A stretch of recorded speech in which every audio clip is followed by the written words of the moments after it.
verso 31. Convido a igreja também a se permanecer de pé perante a palavra de Deus. João, capítulo 8, a partir do verso 31.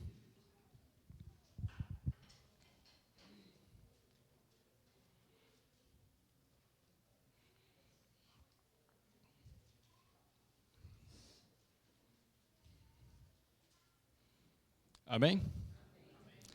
Diz assim a palavra do Senhor. Jesus dizia, pois, aos judeus que criam nele, se vós permanecerdes na minha palavra, verdadeiramente sereis meus discípulos, e conhecereis a verdade vos libertará. E responderam-lhe, somos descendência de Abraão, e nunca servimos a ninguém. Como tu dizes, sereis livres? Respondeu-lhe Jesus, em verdade vos digo, que todo aquele que comete pecado é servo, é escravo do pecado. Ora, o servo não fica para sempre em casa, o filho fica para sempre. Se, pois, o filho vos libertar, verdadeiramente sereis livres. Bem sei que sois descendência de Abraão, contudo, procurais me matar-me, porque a minha palavra não entra em vós. Eu falo do que vi junto do meu pai, e vós fazeis o que também vistes junto de vosso pai. Responderam-lhe e disseram-lhe, nosso pai é Abraão. Jesus disse-lhes, se fosseis filhos de Abraão, fariam as obras de Abraão. Mas agora procurais me matar-me, a mim, homem que tem-vos dito a verdade, que de Deus tenho ouvido. Abraão não fez isso. Vós fazeis as obras de vosso pai. Disseram-lhe, pois, nós não somos nascidos de prostituição, temos um pai que é Deus. Disse-lhes, pois, Jesus, se Deus fosse o vosso pai, certamente me amariam, pois eu saí e vim de Deus, não vim de mim mesmo, mas ele me enviou. Porque não entendeis a minha linguagem? Por não poderdes ouvir a minha palavra. Vós tendes por pai ao diabo, e quereis satisfazer os desejos de vosso pai. Ele foi homicida desde o princípio, e não se firmou na verdade, porque não há verdade nele. Quando ele profere mentira, fala do que ele é próprio, porque ele é mentiroso e pai da mentira. Mas porque vos digo a verdade, não me credes? Quem dentre vós me convence de pecado? E se vos digo a verdade, por que não credes? Quem é de Deus, escuta as palavras de Deus. Por isso vós não as escutais, porque não sois de Deus. Continue de pé, continue com a sua Bíblia aberta, mas abaixe sua cabeça para conversarmos com o nosso Pai Celestial. Ó Senhor nosso Deus, Pai amado, Pai querido, Pai de infinita bondade, Senhor, infinito amor pelas nossas vidas, ó Pai.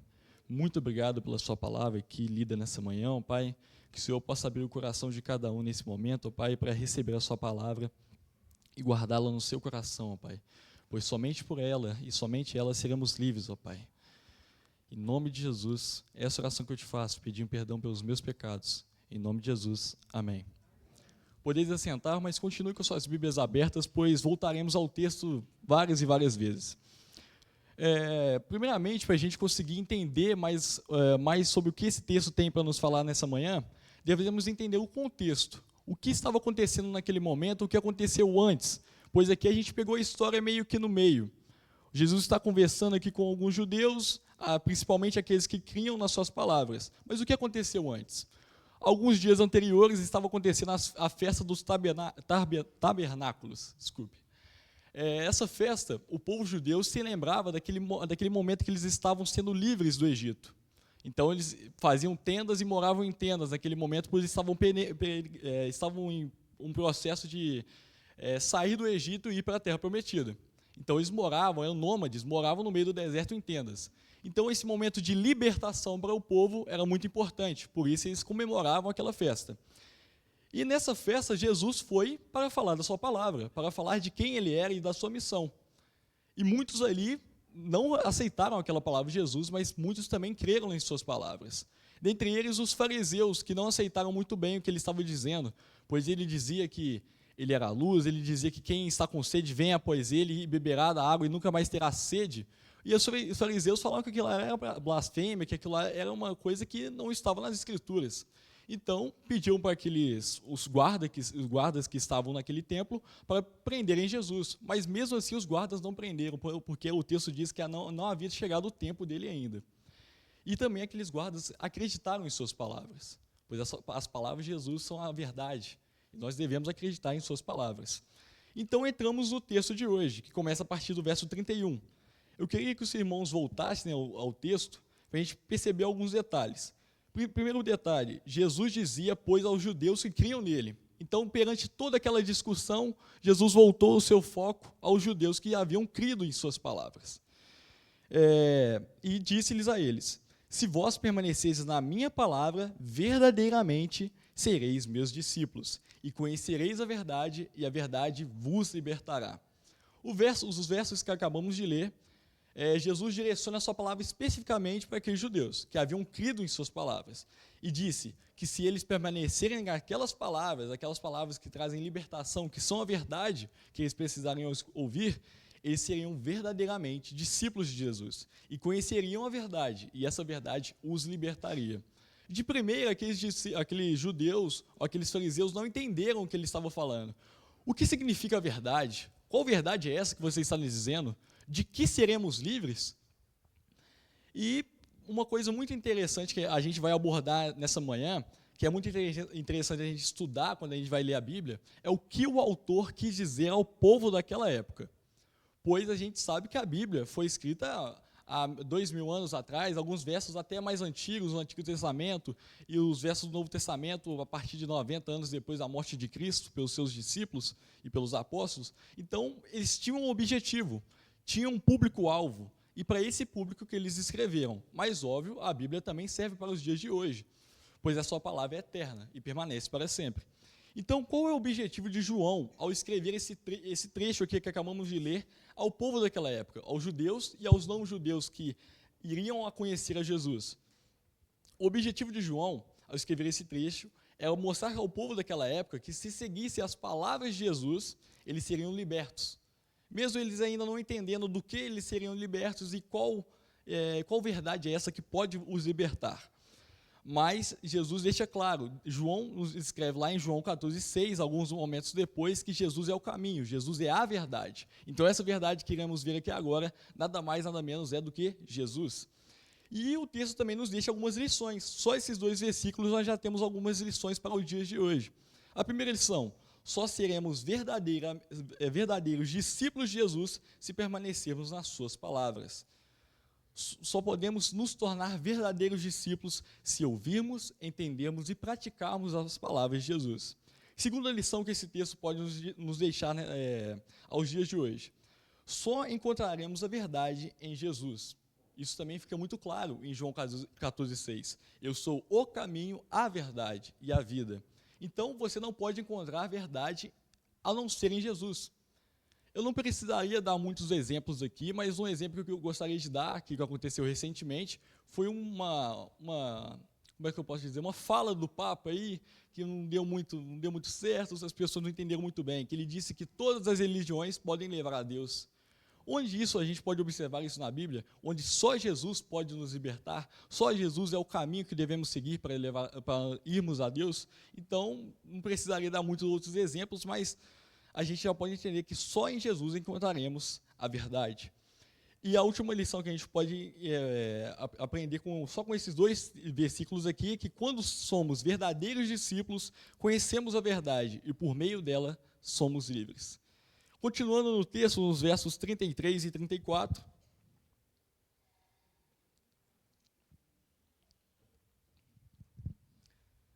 a palavra de Deus nos diz o seguinte, responderam-lhe, somos descendência de Abraão e nunca servimos a ninguém, como tu dizes, sereis livres?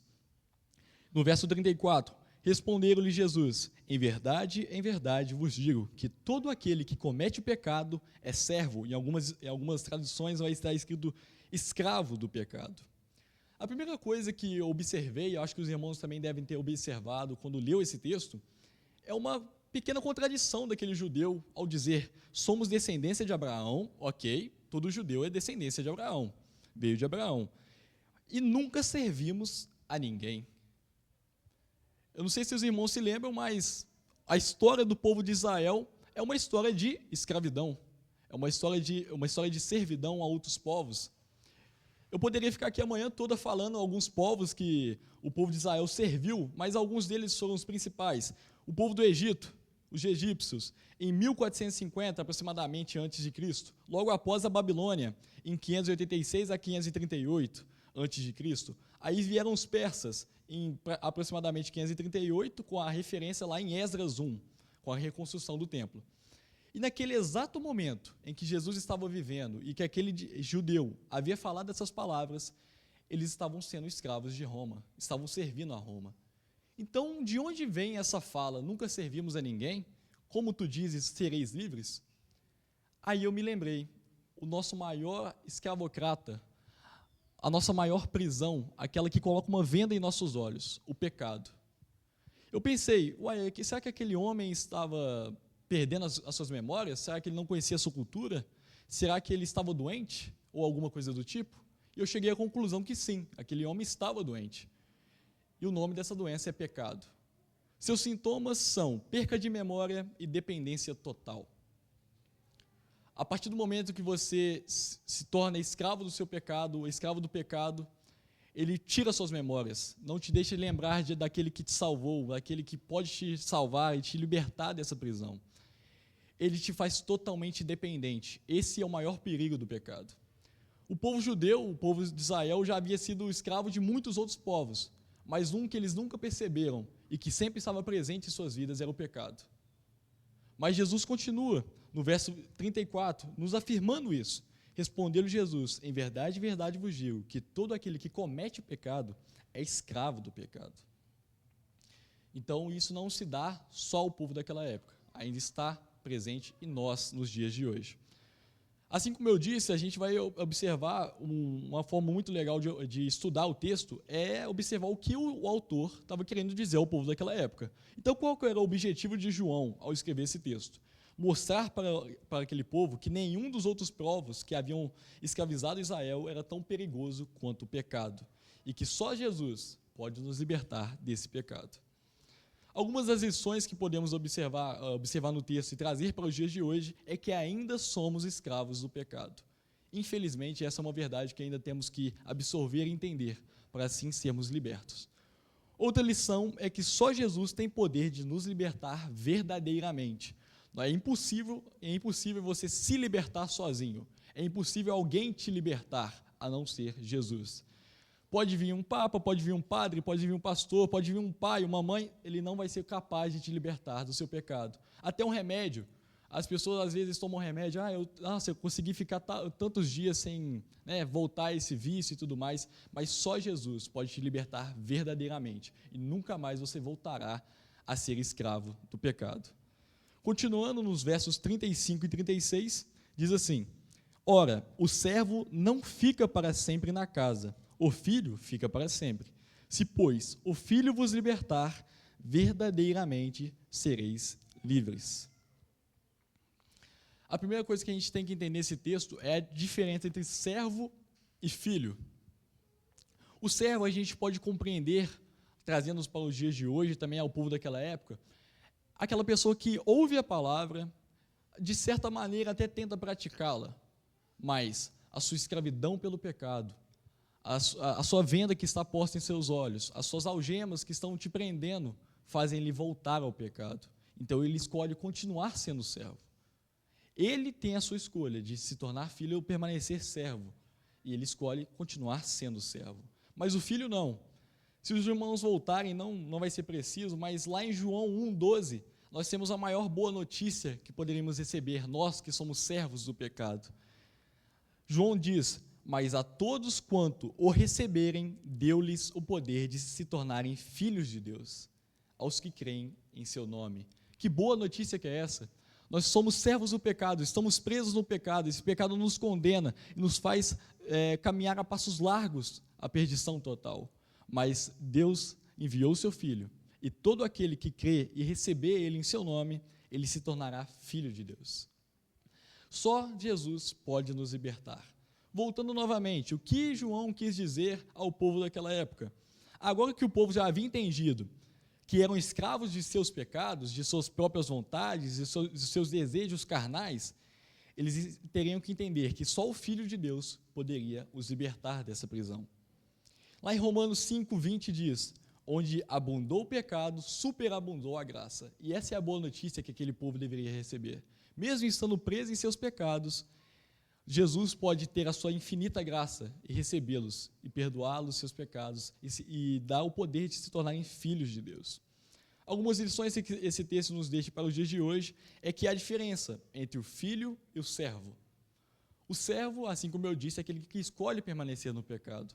Mas aí vem a pergunta: como eu posso me tornar filho então? Como eu posso aceitar essas palavras de Jesus?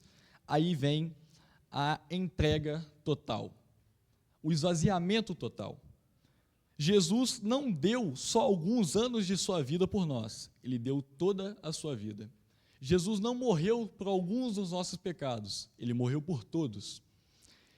E o mínimo que ele nos pede é que nos entregamos totalmente a ele. O mínimo que ele nos pede é nos entregarmos totalmente a ele. Uma renúncia total, um esvaziamento total de si mesmos, para assim a sua palavra entrar em nós e achar lugar para morar. Não apenas algumas horas por dia. Jesus não nos pede isso. Me busque só algumas horas por dia. Não, ele te pede que você consagre o seu dia totalmente a ele, o seu dia todo. Ele não te pede para que você venha uma vez na semana em algum lugar, em um edifício, e venha buscá-lo. Ele te pede toda uma vida de busca e entrega total a ele.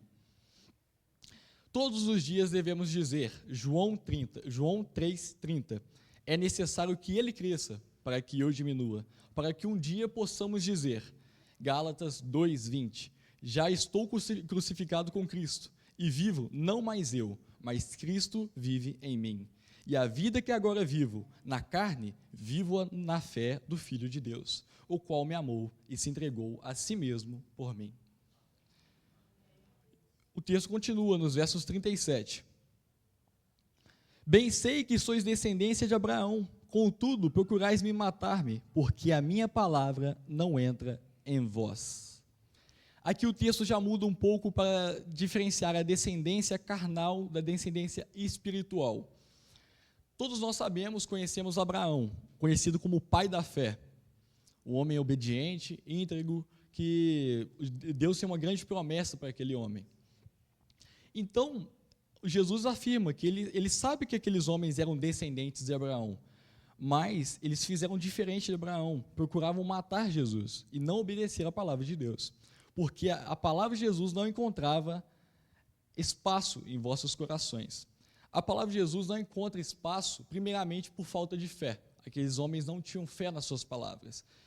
Apesar de serem descendentes geneticamente, carnal, de Abraão, eles não herdaram a fé de Abraão. Por isso aquelas palavras não encontravam espaço nos corações deles. E outra coisa, os corações deles estavam cheios de si mesmo. Estavam cheios de seus pecados. Por isso aquelas palavras não encontravam espaço. As palavras de Jesus, a verdade de Jesus, o próprio Jesus, o seu Espírito Santo, só encontrará espaço em nossos corações se nos esvaziarmos de nós mesmos. A partir do momento que você se esvazia de si mesmo, se renega a si mesmo, aí sim, Jesus pode habitar em nosso coração. E é por isso que ele diz que as palavras não encontraram espaço, porque aqueles homens estavam cheios de si mesmos. Aí volta a renúncia total. Só encontraremos Jesus, ele só pode nos encher dele mesmo quando estamos totalmente vazios de nós mesmos. Algumas lições que esse texto nos deixa é que as palavras de Jesus só encontrarão lugar em nós quando estivermos vazios de nós mesmos. Continuando ao verso 38, do 38 ao 47 agora, diz assim: eu falo do que vi junto do meu Pai, e vós fazeis o que também vistes junto do vosso Pai. Responderam-lhe e disseram-lhe: nosso pai é Abraão. Jesus disse-lhes: se fosseis filhos de Abraão, fariam as obras de Abraão. Mas agora procuram me matar, homem que vos tem dito a verdade, que de Deus tenho ouvido. Abraão não fez isso. Vós fazeis as obras de vosso pai. Disseram-lhe, pois, nós não somos nascidos de prostituição, temos um pai que é Deus. Disse-lhes, pois, Jesus: Se Deus fosse o vosso Pai, certamente me amariam, pois eu saí dele porque eu saí e vim dele. Não vim de mim mesmo, mas ele me enviou. Por que não entendestes a minha linguagem? Por não poderdes ouvir a minha palavra. Vos tende por pai ao diabo, e quereis satisfazer os desejos de vosso pai. Ele foi homicida desde o princípio, e não se firmou na verdade, porque não há verdade nele. Quando ele profere mentira, fala do que ele é próprio, porque é mentiroso e pai da mentira. Quem dentre vós me convence de pecado? E se vos digo a verdade, por que não credes? Quem é de Deus, escuta as palavras de Deus. Por isso vós não as escutais, porque não sois de Deus. A primeira coisa que a gente tem que entender é que aquele povo ainda não havia entendido. Como assim? Você disse que você é filho de Deus e fala que a gente faz a vontade do nosso pai. Mas nosso pai é Abraão? Como assim? A gente não consegue entender. A primeira coisa que a gente tem que entender é que Abraão foi obediente. Aquele povo não estava sendo obediente à lei de Deus. Abraão confiava em Deus. Aquele povo não estava confiando nas palavras de Jesus. E aquelas palavras eram a verdade, pois o próprio Jesus é a verdade. No verso 41, eles têm uma fala muito interessante, que diz: vós fazeis a vontade do vosso pai. E disseram-lhe: pois, nós não somos nascidos de prostituição, temos um pai que é Deus. Aqui nesse momento o povo começa a tentar entender as palavras de Jesus. Será que ele está falando de Ismael e Isaac, por exemplo? Pois Ismael, o filho da prostituição, Isaac, o filho da promessa. Quer dizer que ele está dizendo que nós somos descendentes de Ismael e nós não participamos da promessa de Deus? E não era isso que Jesus estava tentando dizer a eles, pois ele completa nos próximos versículos. Porque Jesus veio para mostrar que ele sendo filho de Deus, Jesus veio para mostrar que ser filho de Deus não está mais conectado à descendência carnal, mas sim conectado a Ele mesmo. Só a partir dele que podemos nos tornar, e aquele povo poderia se tornar verdadeiros filhos de Deus. Então você nasceu de Abraão, não quer dizer que você é filho de Deus. Somente por Jesus você pode se tornar filho de Deus. Nos versos 42 continua: disse-lhe, pois, Jesus: se Deus fosse o vosso Pai, certamente me amariam, pois eu vim e saí dele. Não vim de mim mesmo, mas ele me enviou. Então Jesus aqui já nos mostra que ele não veio dele mesmo. Deus o enviou com um propósito, com uma missão. Por que não entendeis as minhas palavras? Aí o próprio Jesus já responde essa pergunta. Porque não podes ouvir a minha palavra. Não podereis ouvir as minhas palavras, porque os corações deles estavam cheios, assim como eu disse, de si mesmos. Então as palavras de Jesus não encontravam lugar. Vos tendes por pai ao diabo e querem satisfazer os desejos de vosso pai. Ele foi homicida desde o princípio e não se firmou na verdade, porque não há verdade nele. Quando ele profere mentira, fala do que ele é próprio, porque é mentiroso e pai da mentira. Aqui Jesus fala de forma clara o motivo de por que aqueles homens o rejeitavam. Eles não creram em suas palavras e ele já havia deixado isso claro desde o princípio. Primeiro, ele os falava a verdade, e eles sendo filhos do diabo, filhos do pai da mentira, a verdade vinha a eles e eles rebatiam essa verdade, porque não conseguiam entender que aquilo era a verdade verdadeira, aquilo era a única coisa que poderia libertar eles da sua situação atual de prisão. Jesus mostra a eles que só ele pode os libertar, mas eles não entendem, por não serem filhos de Deus, não querem continuar sendo servos do pecado, eles não conseguem entender essas palavras, pois eles estavam cheios de si mesmos. E todo aquele que é escravo do pecado e escolhe continuar sendo prisioneiro, acaba fazendo a vontade de seu pai, o diabo. Voltando novamente, o que João quis dizer com esse texto que acabamos de ler aqui, do verso 42 ao verso 44? Ele deixa claro que só as palavras de Jesus podem libertar. Ele nos deixa, porque ele é a própria verdade, ele é o próprio libertador.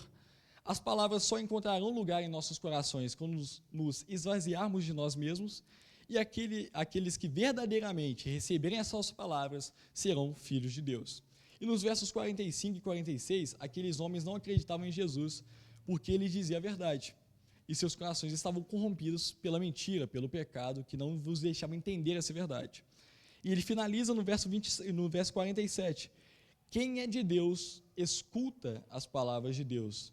Por isso vós não as escutais, porque não sois filhos de Deus.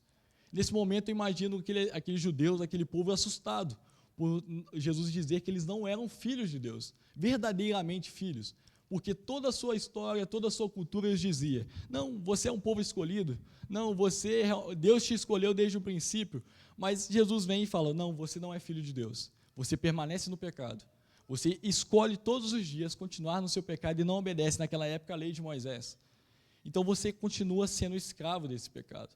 Ninguém vai poder te libertar, a não ser eu, e eu estou aqui nesse momento para te dizer que eu tenho a palavra, eu tenho a verdade, eu sou a verdade, eu sou o Filho de Deus, que pode te libertar desse pecado. Então, só os verdadeiros filhos podem ouvir a voz do Pai.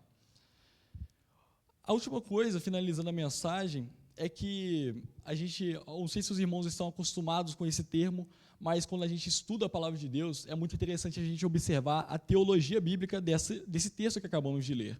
Mas o que significa teologia bíblica, para aqueles que não estão muito familiarizados com essa palavra? Como esse texto aponta ou se conecta à mensagem principal da Bíblia. Toda a Bíblia, todos os seus 66 livros, todos os seus capítulos e versículos, apontam para uma mensagem. Mas qual é essa mensagem?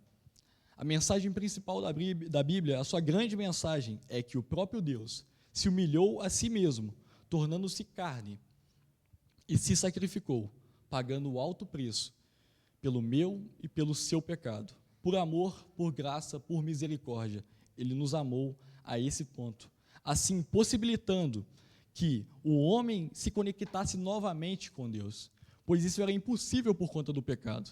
A partir do momento que Adão e Eva pecaram, o laço entre eles e Deus havia se quebrado, e Jesus veio para reconectar, fazer a nova aliança. Isso significa Novo Testamento, nova aliança com Deus. Só por meio de Jesus nós podemos nos conectar com Deus novamente, porque o pecado nos afasta dia após dia do nosso Criador. Então, qual seria a teologia bíblica desse texto? Como esse texto aponta para essa grande mensagem? Desde o início, o texto mostra os atributos divinos de Jesus. Ele é o Filho de Deus, Ele é a verdade. Somente por meio dele podemos receber a verdade, somente por meio dele podemos ser livres dos nossos pecados. Ele não tinha pecado algum, pois no verso aqui, quem dentre vós pode me convencer de pecado? E se vos tenho dito a verdade, por que não me credes? Então, ele não havia pecado, ele não tinha pecado em si, pois era verdadeiramente 100% homem, 100% Deus. E ele dizia a verdade, pois ele era a própria verdade. Eu convido os irmãos que, se não entenderem muito bem, se não conseguiram prestar atenção em toda a palavra, porque é um texto muito grande, são muitos assuntos a serem esclarecidos, eu queria que você não voltasse para casa sem entender pelo menos uma coisa, que é a grande ideia desse texto. O que esse texto tem a nos comunicar, resumindo ele por completo? O que Deus tem a falar para você nessa manhã aqui, que você não pode sair daqui sem entender?